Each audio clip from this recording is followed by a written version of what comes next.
Protests continue on day 2 of Glasgow Climate Summit.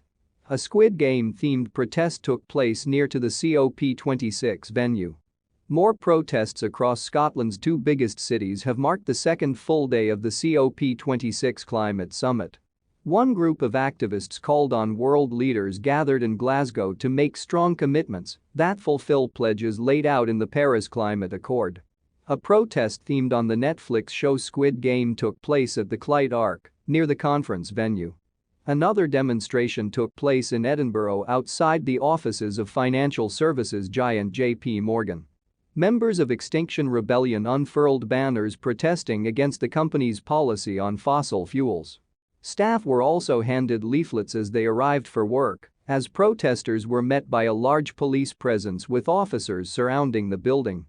One of the protesters, Jane, a retired nurse and grandmother, said the group had targeted JP Morgan because it was one of the largest funders of fossil fuels in the world. Many different groups from across the globe are using the opportunity to make their voices heard as the world's attention falls on Glasgow during the pandemic-delayed summit. Monday saw dozens of demos as world leaders arrived in Glasgow. Prominent climate activist Greta Thunberg told young protesters that politicians attending COP26 are pretending to take our future seriously.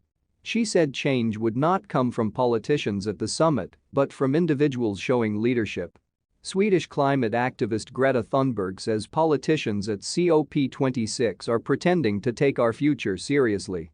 World leaders at the UN Climate Summit have agreed their first major deal, a pledge to halt and reverse deforestation by the end of the decade. Protests continue on day 2 of Glasgow Climate Summit. A Squid Game-themed protest took place near to the COP26 venue. More protests across Scotland's two biggest cities have marked the second full day of the COP26 Climate Summit. One group